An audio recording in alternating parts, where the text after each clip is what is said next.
Sejam muito bem-vindos a mais um podcast Segredos de Justiça, onde o mundo jurídico vira resenha. E olha só, nosso convidado de hoje, eu vou ler o currículo dele, né? Porque é extenso. Graduado em Direito, especialista em Direito Penal Econômico Europeu pela Universidade de Coimbra, em Portugal, e especialista em Inteligência de Segurança Pública. Também é mestre em Políticas Públicas e Processos. Foi policial rodoviário federal, é agente da Polícia Federal, mas está licenciado, porque hoje assume o posto de secretário de Justiça do Espírito Santo. É com muito prazer que recebo aqui o secretário Rafael Pacheco. O prazer é todo meu. Eu não podia ter um fim de segunda-feira mais agradável do que aqui com vocês. Obrigado pelo convite. Seja muito bem-vindo. E que currículo, hein? Gosta de estudar, né? Gosto. Um dia desse eu estava terminando um livro em casa e um dos meus filhos perguntou: pai, o que você está fazendo? Aí eu falei: olha, estou estudando. Ele: mas ainda, pai? Eu falei: olha, eu acho que você devia repensar a sua ideia de estudo, porque a ideia é que a gente não para de estudar nunca, né? Estudar é sempre bom, né? E eu continuo estudando bastante. Estudei muito durante a minha vida e continuo estudando. Eu não sei, mas eu, particularmente, é aquele prazer de algo novo, de algo, né, que você está aprendendo, lendo de forma, às vezes até o mesmo assunto, mas de forma tão diferente, né? Isso é um ponto interessante. Eu tenho um grande amigo meu do Rio de Janeiro que ele trabalha numa editora e ele começou a me dar livros muito, muito diferentes de mim. Começou a me dar romances, novelas, contos. E eu comecei a ligar para ele num dado momento. Falei assim: Rico, por que você está me dando essa literatura tão estranha a mim? Aí ele falou: porque você lê demais a mesma coisa. Precisa ler algo E você diferente. precisa ampliar a sua leitura para você melhorar suas próprias ideias. Ele tinha toda a razão. Então, hoje eu leio muito sobre história, leio muito sobre economia. Economia é um assunto que me fascina, né? Porque você pode aproveitar propostas da economia dentro do universo da justiça. Acredito que em qualquer universo, inclusive. A economia é uma ciência que me fascina. Então, estudar e estudar o diferente, digamos assim, é sempre uma boa ideia. Legal. Por que direito? Como é que foi essa escolha do direito? Pois é, eu queria ser médico, não vou mentir. Queria ser médico? Queria ser médico, mas eu vinha de uma família muito humilde, né? Hoje você tem linhas de financiamento, possibilidades de bolsas, mas isso não havia quando eu tinha 17 anos, né? Já estou com 50, né? Com 49, chegando aos 50, então não era uma realidade 32 anos atrás. E eu, com uma família muito humilde, a medicina não era uma possibilidade. Mesmo que eu passasse na UFES, a minha mãe não teria condição de pagar os livros, né? As roupas, né? E livros, né? Hoje a gente tem aí a internet, enfim. Mas naquela época eu me lembro que os meus amigos que foram fazer medicina, eles mandavam buscar livros em São Paulo. Eram livros caríssimos, né? Aqueles Exato, atlas, né? Livros de anatomia, né? Então, rapidamente eu percebi que não estava ao meu alcance, mas eu não fiquei frustrado. Eu sempre encarei com muita tranquilidade as limitações da vida e sempre achei que a gente podia ter um plano B e um plano Z, né? Isso não era um problema. E aí conversa com um amigo ali, conversa com um amigo aqui, direito. E aí fiz direito, inicialmente sem querer, mas acabei me encontrando. Acabei me encontrando e estou encontrado com o direito até hoje. E muito feliz. Olha, que legal. Mas desde sempre, desde o início da faculdade, quis fazer concurso público? Verdade, quando eu chego na faculdade, eu já era policial. Já era. Então fez antes mesmo do... Na verdade, eu fiz ao mesmo tempo. O que acontece? Eu estava no Darwin, estava fazendo pré-vestibular, com 17 anos de idade, e eu já trabalhava. E eu fiquei desempregado. E aí eu tinha que pagar aquelas continhas, né? Não eram contas enormes, né? Sim, mas eu morava ali com amigos, enfim, mas eu precisava né, arrumar uma forma de custear a minha vida ali, né? E aí eu fiz a prova da Polícia Rodoviária no mesmo ano que fiz a prova, que fiz os vestibulares. E aí aquele terceiro ano ali do segundo grau foi passando, eu recebi a aprovação da Polícia Rodoviária Federal antes dos resultados da faculdade. E aí, no final daquele ano, no começo do ano seguinte, aí eu fiz 18 anos, tirei a carteira de motorista, concluí o segundo grau. Então, eu chego na faculdade de Direito já policial rodoviário federal. Olha só, que legal. E foram quantos anos na Polícia Rodoviária? Pois é, eu cheguei lá com 18 anos e alguns meses. Fui o policial rodoviário federal mais novo do país. Mais novo do Mais novo. país. Esse título vai ficar comigo, porque hoje a Polícia Rodoviária, para você ser admitido, você tem que ter o terceiro grau. E aí você não vai ter, 18 não vai ter. anos. Só se for um gênio, né? Mas não vai ter. E lá eu fiquei 10 anos. 10 anos e meio, um pouquinho mais de 10 anos. Nossa. E foi maravilhoso. Foi maravilhoso. Comecei no norte do estado, né, patrulhando a BR-101 Norte, ali em Linhares, São Mateus. No verão a gente subiu um pouquinho mais até Pedro Canário, né, muito fluxo de turistas. E aí eu fui desenvolvendo a minha carreira ao longo desses 10 anos lá, fui ocupando os graus de chefia, até que em 2003, 2004 eu passo na Polícia Federal. E aí eu deixo a Polícia Rodoviária.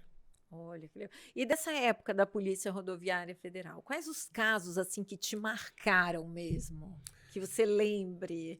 Pois é, a Polícia Rodoviária Federal é uma polícia incrível, assim, porque você lida com de tudo um pouco. Todo. De tudo um pouco. Então, você está fazendo o atendimento de um acidente, daqui a pouco você tem um incêndio e você tem que estar ali coordenando com bombeiros, daqui a pouco você está fazendo uma blitz para verificar pessoas que estão dirigindo embriagadas, e daqui a pouco você tem o chamamento de uma pessoa, de uma mulher grávida, e você leva ela para o hospital. Mas o interessante do mundo da Polícia Rodoviária Federal é que as pessoas realmente, quando você chega, elas olham para você e falam, chegou a solução. Né? Então as pessoas, é incrível isso, é incrível por quê? Porque as pessoas estão fragilizadas. Elas estão muito fragilizadas. Né? Um acidente automobilístico, ele é algo terrível. Né? Ele é feio, ele é doloroso. Né? Então, assim, tem histórias incríveis, mas me lembro muito, por exemplo, de pessoas, o toque humano é poderoso. Né?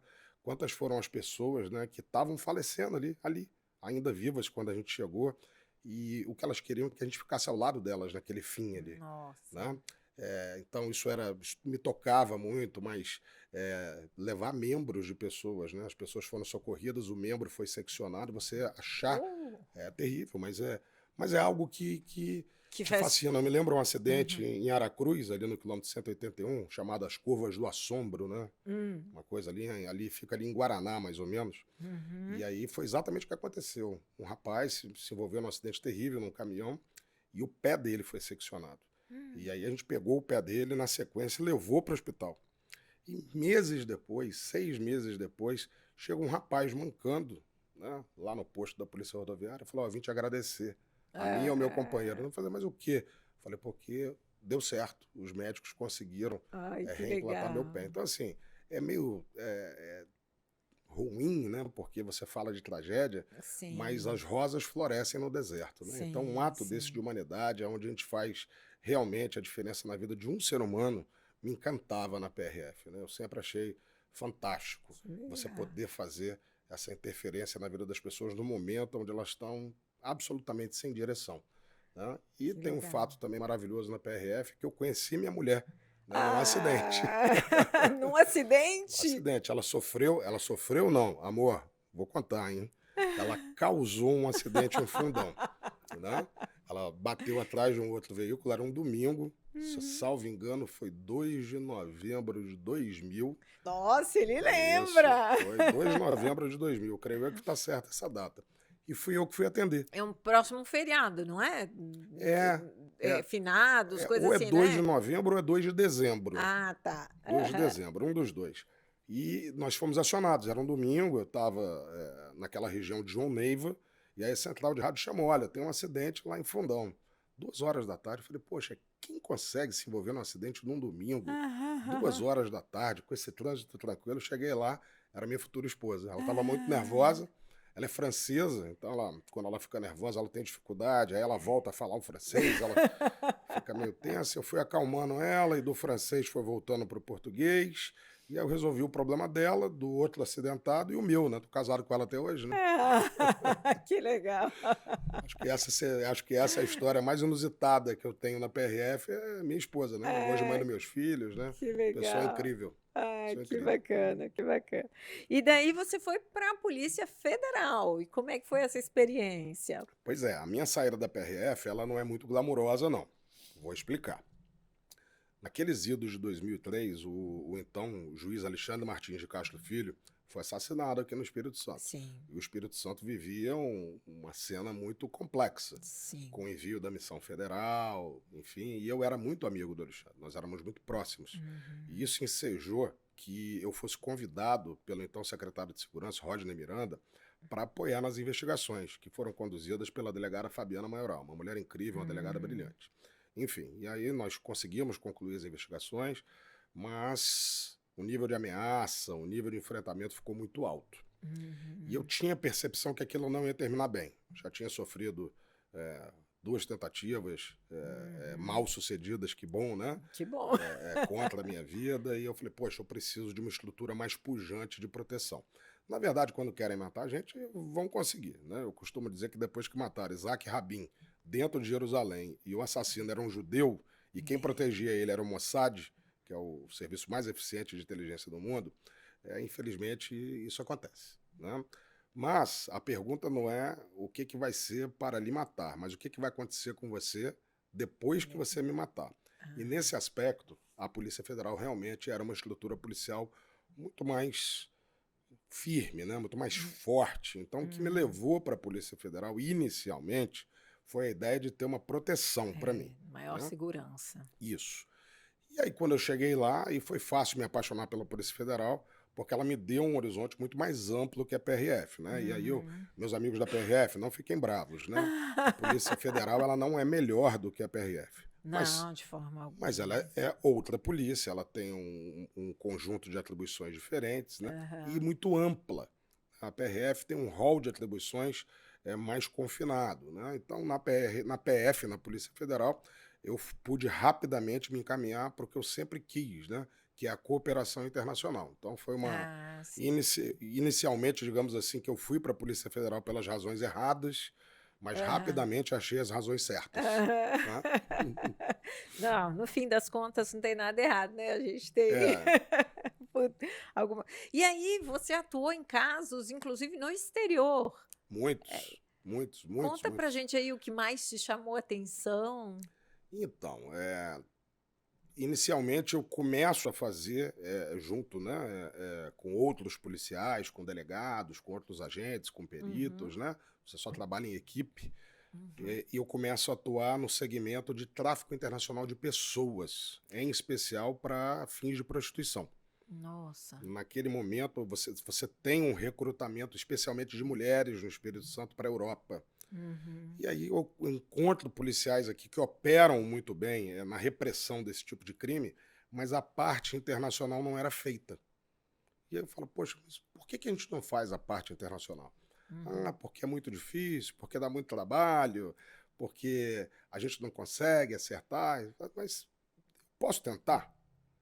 Ah, Uhum. pode, mas olha, nós não vamos aliviar para você não. A sua parte do trabalho você vai ter que fazer e você se vira com isso aí outra hora. Eu falei, tá bom, não tem problema. E aí na primeira operação que a gente conseguiu linkar com os italianos foi a Operação Treviso. E nós fizemos lá quase 15 prisões em solo italiano, acho que foram 15. Mas foi bem Oh. pujante, bem pujante. E aí a gente faz a operação aqui em 4 estados e faz na Itália. E eu me lembro da surpresa dos próprios policiais federais quando a gente faz a revelação ali, 4 da manhã, né, quando a gente está junto, né, esses policiais que vão cumprir as prisões e as buscas, eles não sabem o teor do que vai acontecer até aquele momento, para você Ah. preservar o sigilo da operação. E eu Aham. falei, olha, eu peço a vocês que fiquem muito atentos às prisões, às buscas, porque os nossos colegas já estão em Roma e já estão atuando lá desde a hora tal. Aí eles viram para mim e falam assim, onde é esse bairro? Aí eu Ah. falei, não, Roma. Não, não, a gente ouviu, mas onde é esse bairro?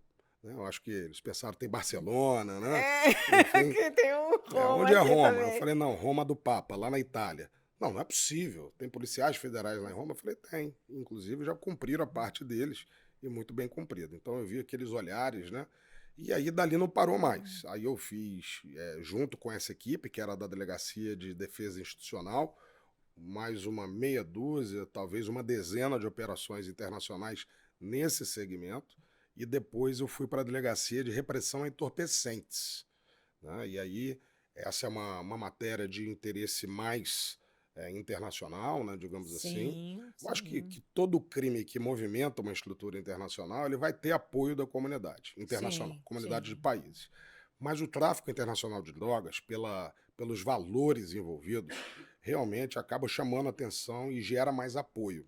E aí Uhum. lá, nesse segmento, aí eu me juntei às equipes de outros estados, inclusive Rio de Janeiro, São Paulo, Olha Minas, que e aí nós legal. operamos num sem número de países aí. Foi bem interessante.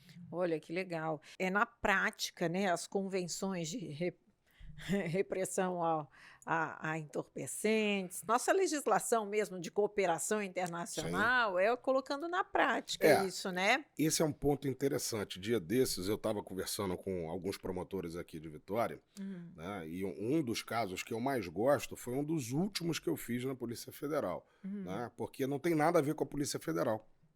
Foi um homicídio em Los hum, Angeles, né, de hum, uma moça chamada Ana. hum. Naquele momento eu estava na Guiana, eu era oficial de ligação da Polícia Federal na Guiana, e colegas meus aqui do Espírito Santo me ligaram. Falaram, pô, Pacheco, desculpa te incomodar, mas está com uma situação aqui um tanto delicada. Tem uma família dizendo que uma menina sumiu em Los Angeles, uma brasileira, e uma família dizendo que está sendo extorquida pelo neto porque teria cometido um crime nos Estados Unidos. Eu falei, poxa, mas não são dois casos.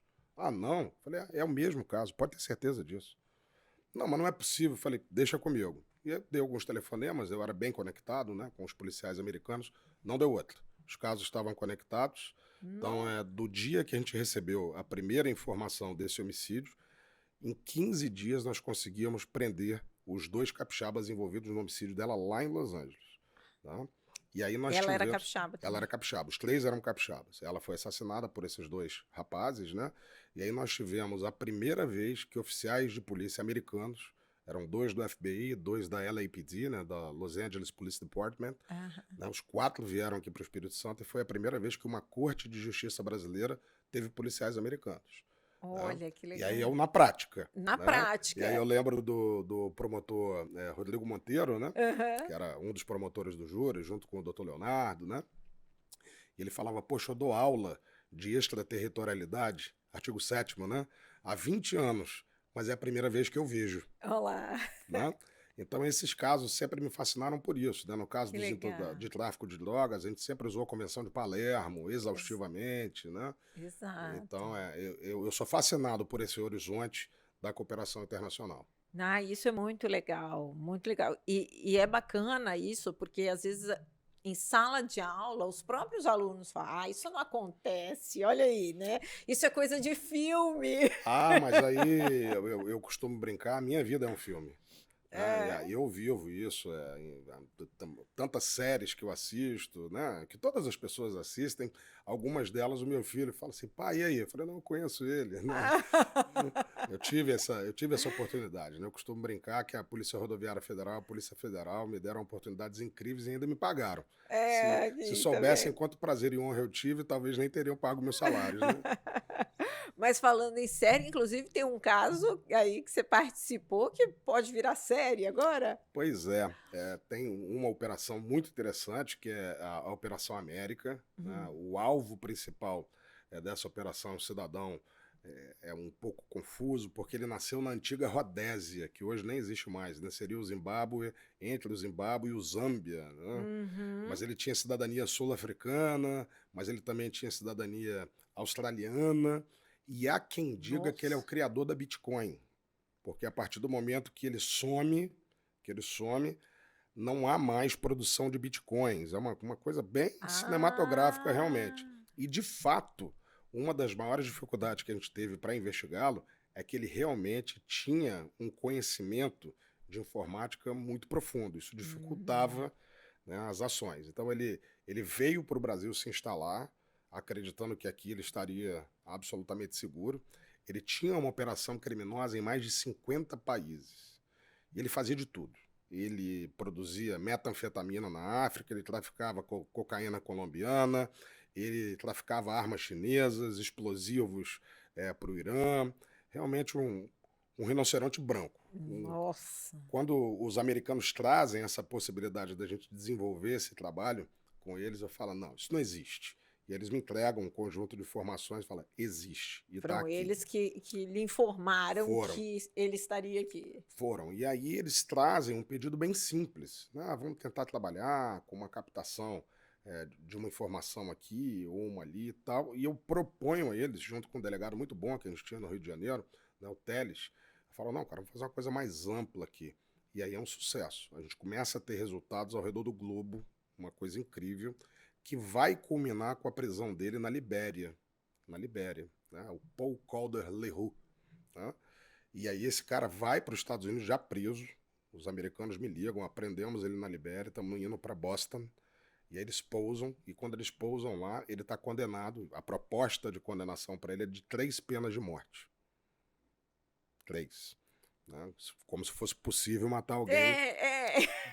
Como seria isso? Mas essa é a forma que os americanos conduzem, né, as questões deles. E aí eles fazem um deal, né? É feita uma proposta pro Paul, né? 25 anos de reclusão, sem possibilidade de progressão ou de condicional antes desse período. Para quem estava morto 3 vezes, né? Sim. Ficou um bom negócio. E ele tem que abrir toda a estrutura da organização criminal dele. Né? E aí a gente fica 2 anos, né, num compromisso de não revelação desse pacto com ele. Outras tantas centenas de prisões são feitas ao redor do mundo, né? Enfim, captação de muitos valores ilegais que vão bater na casa do $1 bilhão. Né? E aí são escritos 2 livros já sobre essa operação. E a última notícia que eu tenho é que a Netflix está avaliando, né, que isso vire uma série. Né? Olha, que legal. Porque foi uma operação mundial. Nós fizemos uma parte aqui no Brasil, tinha um time nos Estados Unidos, tinha um time em Hong Kong, tinha um time nas Filipinas, tinha um time em Singapura. Nós éramos uma das equipes, né, trabalhando. Né? Então foi um trabalho bem interessante. Olha, que legal. Que bacana isso. Uma experiência única, né? Foi. Muito legal. Muito legal. E que outras ações assim que lhe marcaram aí nessa caminhada? Eu gosto muito dos trabalhos que eu fiz com o DEA, né? Com Drugs Enforcement Administration, né? Ou como chamam aqui no Brasil, DEA, né? É como eu chamo também. Né? Afinal de contas, eu sou brasileiro. Né? Ninguém fala DEA. Né? É DEA, né? É DEA, né? Talvez o DEA seja a agência americana mais parecida com a gente. Talvez, mesmo? Talvez porque, né, quem trabalha com tráfico de drogas tem que ter um... Trabalha com não, né? Trabalha na repressão A. Isso mesmo. Você precisa Bem colocado. Você precisa ter um dinamismo e um despojamento, senão você não acompanha. Né? As decisões são muito rápidas, né? As necessidades são imperiosas. Então, se você tiver um engessamento dos policiais que atuam com isso, você não vai desenvolver muito bem. Então, eu acho que eles têm isso. E eles são leves, eles realmente são dedicados. E eu trabalhei com eles quase 15, 20 anos e alguns viraram amigos, né? Porque tem tanto tempo que eu trabalho com eles, já viraram amigos. Eles vêm aqui em Vitória, me visitam, vão à minha casa. Alguns viram meus filhos nascer. Então, eu gosto muito dos trabalhos que eu desenvolvi com eles, né? Porque eles têm uma visão global desse problema. Então, é fácil trabalhar com eles porque eles têm a mesma visão que a gente, dos perigos dessa atividade, como eles podem nos ajudar, né, a melhorar as nossas ações aqui em apoio à comunidade internacional também. Olha que legal. E nesse trabalho todo, o papel do judiciário? Fundamental. Né? Num Estado democrático de direito, sem o apoio do Poder Judiciário, você não vai a lugar nenhum. E perceba, quando eu digo o apoio do Poder Judiciário, a gente não está falando de uma concordância, não. Não. As pessoas, por vezes, me perguntam isso. Você fica bravo quando o juiz te diz não? Eu falo, claro que não. O juiz está imbuído, né? Embutido não, mas imbuído de um mistério, de um dever, do compromisso dele com a aplicação da lei. Né? Agora, o que é fundamental? Fundamental é que o juiz, né, o juízo, ouça a polícia. Né? Não precisa concordar com a polícia. Né? Para cada decisão que foi favorável que a gente estava pleiteando, tem outra que foi refratária. Né? E a autonomia dos envolvidos, né, da promotoria, do juiz, ela é fundamental. Mas, mais ainda que o respeito às decisões desses entes de poder, no caso a promotoria, no caso o judiciário, é importante que nós tenhamos acesso. Somente isso. Quando a gente tem acesso, porque o papel é 2D, né? O papel é 2D. É. E aí, quando a gente tem a oportunidade de esclarecer os perigos, eu me lembro uma vez que a gente fez um trabalho de tráfico de drogas em Aracruz, mas não era droga como a maioria das pessoas imagina, né? Era a venda de anabolizantes, esteroides e inibidores de apetite, benzodiazepínicos, né? E aí o juiz estava com muita dificuldade de dar as ordens para gente, porque ele tinha uma visão de que, pô, mas será que isso é tráfico de droga? Então, do ponto de vista formal, ele já tinha entendido, porque você tem o documental da Anvisa, Sim. não se trata disso, né? Mas ele estava achando medidas muito fortes para algo que ele não conseguia ver com tamanha gravidade. E aí, quando ele me ouviu, eu disse para ele, olha, esse segmento de venda de inibidores de apetite e esteroides anabolizantes vai atingir em cheio uma camada da nossa juventude que é vulnerável a esse tipo de apelo. Esses inibidores de apetite estão matando garotas de 15 anos e garotos de 15 anos. Né? Esses esteroides são vendidos na academia. Eu não vou tomar esteroide com 48 anos de idade, 49 anos de idade. Eu já sei que esse caminho não é bom. Presta. Não presta.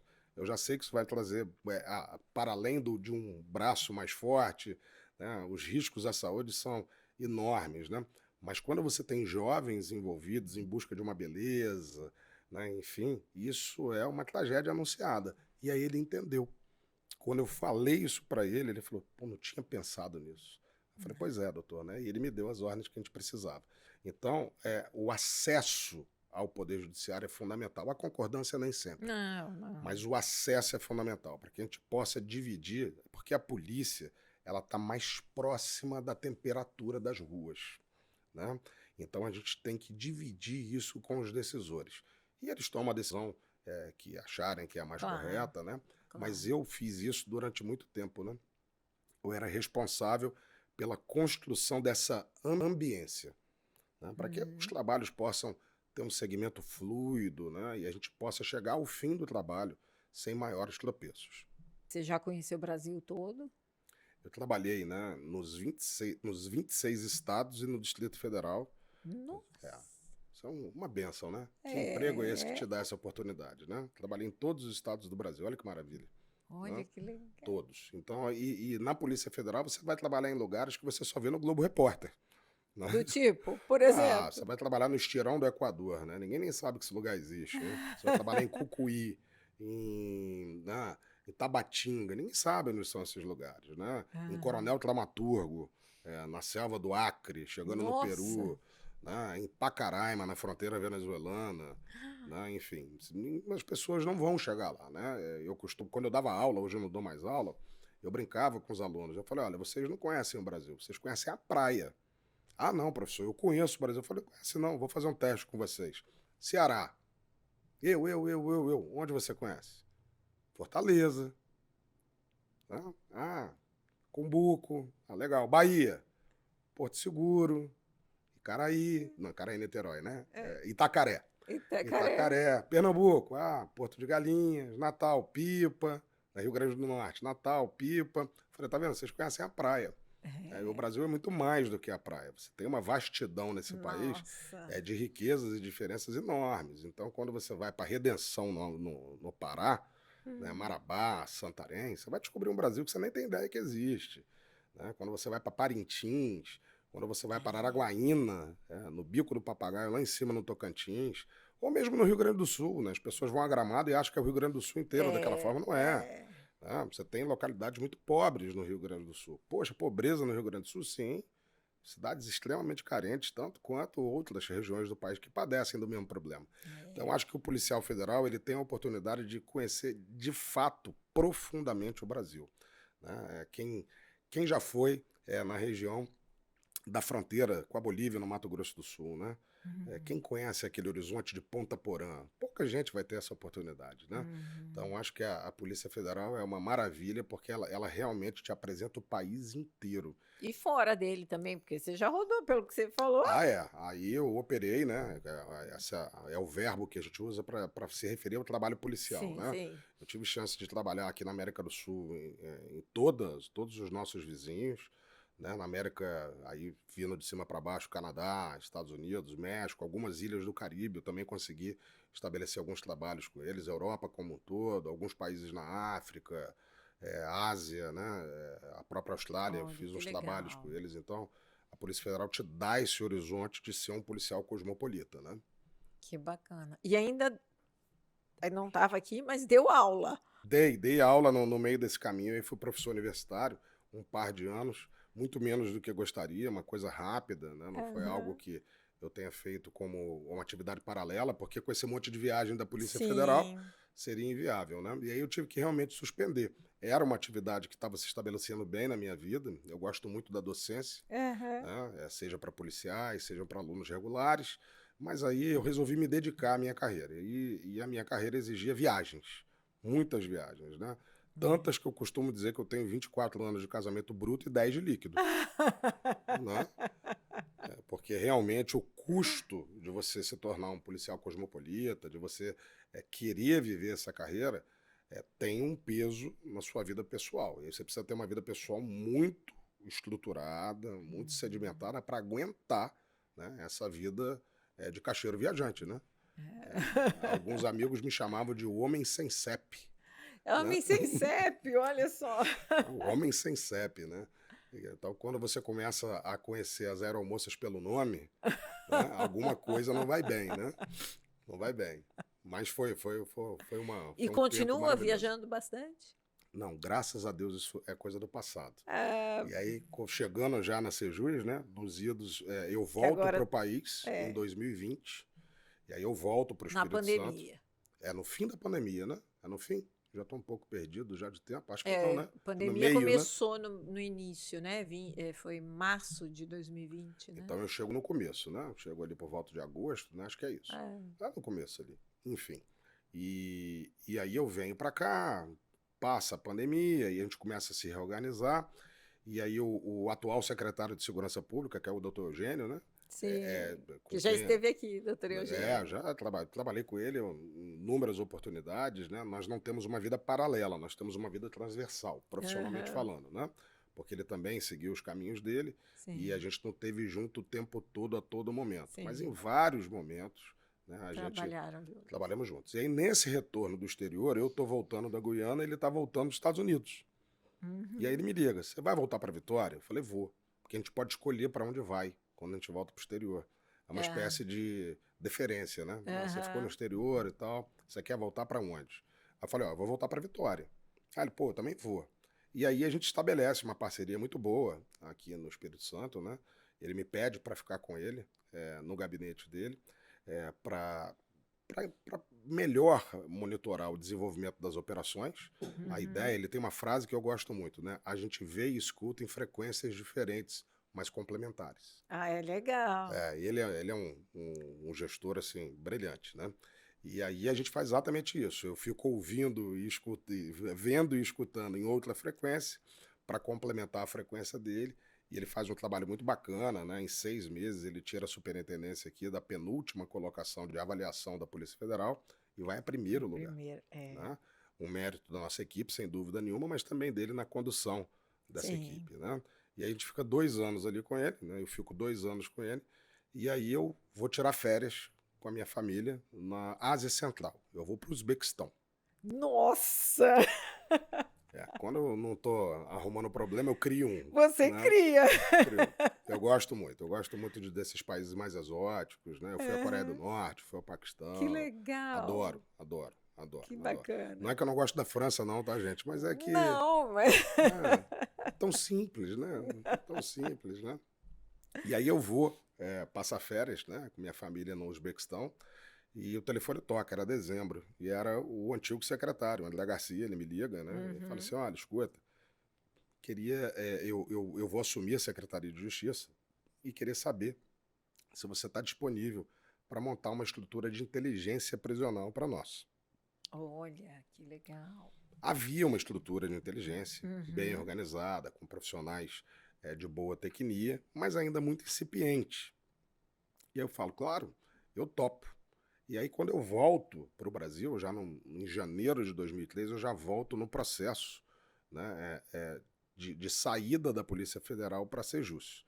Né? O governador Casagrande, né, ele Uhum. cria a Subsecretaria de Inteligência, que é a forma que eu tenho da Polícia Federal me liberar para vir para o governo do Estado. Né? Uhum. E aí eu monto, durante esse ano de 2023, uma estrutura mais sólida de inteligência para os nossos policiais, onde eles têm mais liberdade de criação, a gente equipa melhor essas estruturas, dá vazão às ideias deles, né? Um time Uhum. muito bom, muito bom. Legal.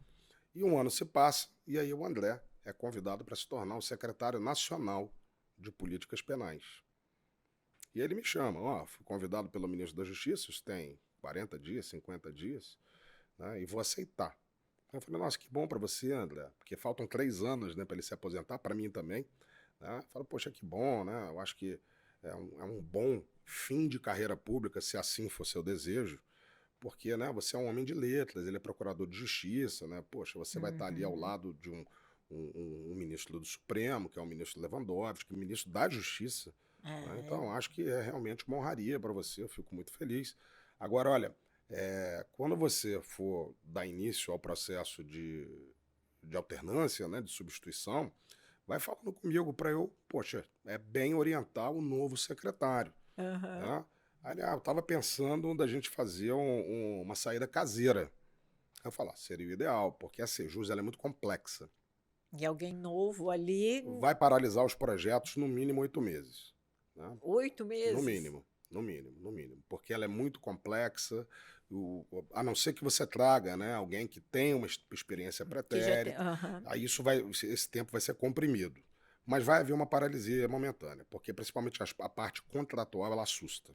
Né? Os Uhum. valores assustam, né? E para quem chega ali, aquele monte de zeros, fala, meu Deus.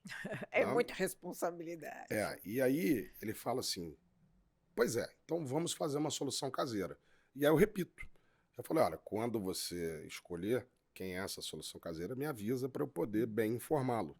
Essa era uma das minhas atribuições, né? O subsecretário de inteligência assessora o secretário, né, em informação. Em Aham. informação. E como eu já era do time ali da secretaria, eu tinha informação de todo mundo. Né? Eu tinha É. informação das outras subsecretarias, né? Dos problemas que ela tem, enfim. E ele fala assim, não, mas eu já escolhi. Eu falei, você vai me dizer? Ele falou, vou, é você. E eu, Sim. eu fiquei um pouco assustado, né?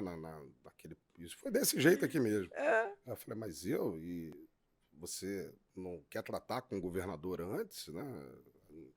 No momento anterior a mim, né? Talvez ele não veja com bons olhos. Ele, não, eu tô falando com você porque eu já falei com o governador. Uau! E aí foi tudo muito rápido. Foi tudo muito rápido porque havia uma pressão do ministro da Justiça para que ele fosse o quanto antes. Entendi. E aí, no dia seguinte a essa conversa, nós fomos ao governador Casagrande. Ele me deu as diretrizes de governo, que eu já conhecia, porque eu estava no time, Uhum. né? É, Tudo mais fácil, tudo mais né? fácil, tudo mais fácil. E foi muito gratificante para mim. Eu acho que chega numa boa hora para mim, né? Porque já não sou um garoto, já não tenho mais os ímpetos da juventude, né? Eu A sou experiência já ajuda, já conta. conta, né? Eu estou confortável, né? Confortável o suficiente para não me assustar e não confortável o suficiente para não tomar as cautelas Sim, necessárias, sim. né? Mas estou muito feliz acima de tudo, né? Que Porque legal. ao longo de toda a minha carreira eu sempre me empenhei em devolver para a sociedade tudo aquilo que ela me deu.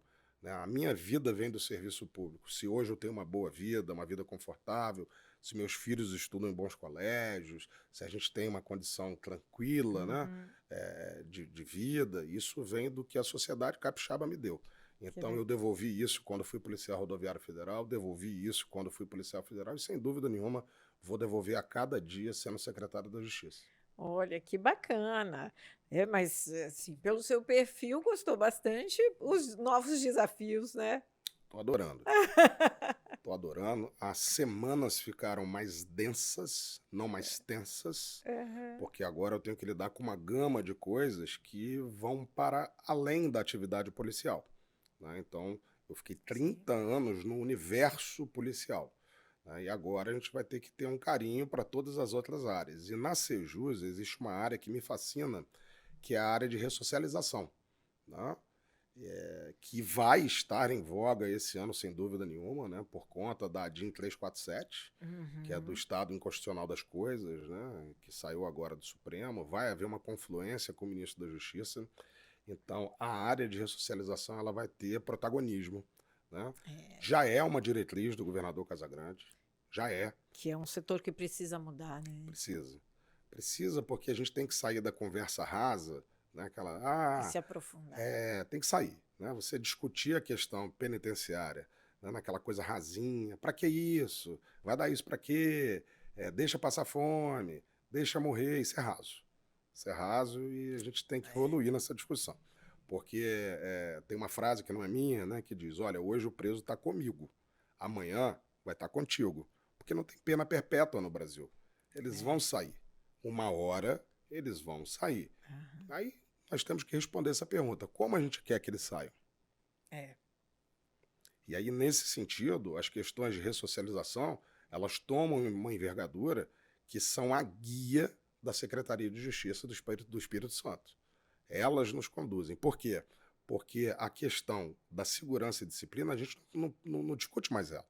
Está embutido no sistema.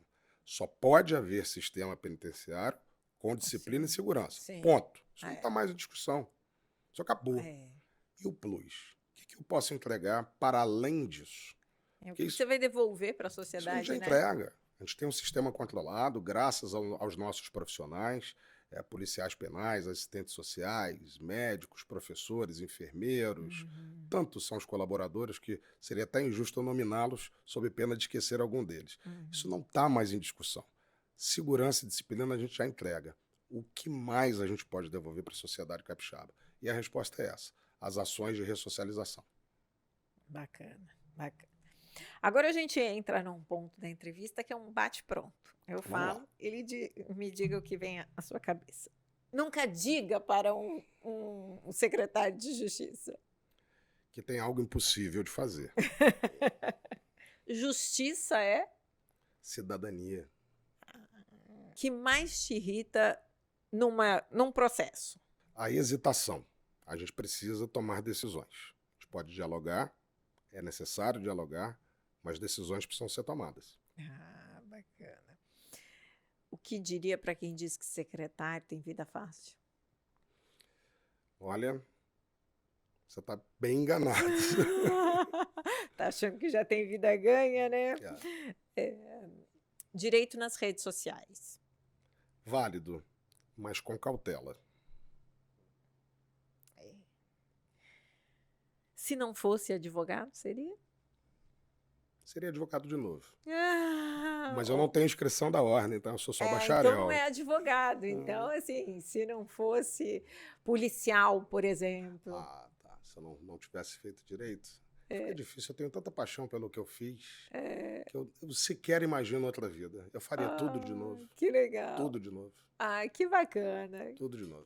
Nossa, muito obrigada. Foi um bate-papo maravilhoso. Muito, muito obrigada pela sua presença. Eu que agradeço. Estou sempre disponível, sempre à disposição. Eu acho que a boa comunicação, bem informar, é fundamental. Hoje a gente vive uma era de desinformação. Então, a gente poder estar num bom debate, numa boa discussão de ideias, bem informando a nossa sociedade, é parte do meu dever. Então, eu agradeço muito ter vindo aqui e me coloco à disposição para quantas vezes vocês quiserem. Obrigada e sucesso. Obrigado. Para vocês, não esqueçam de curtir, compartilhar. E se você tiver uma boa história, comenta aqui embaixo. A gente quer saber. Até a próxima.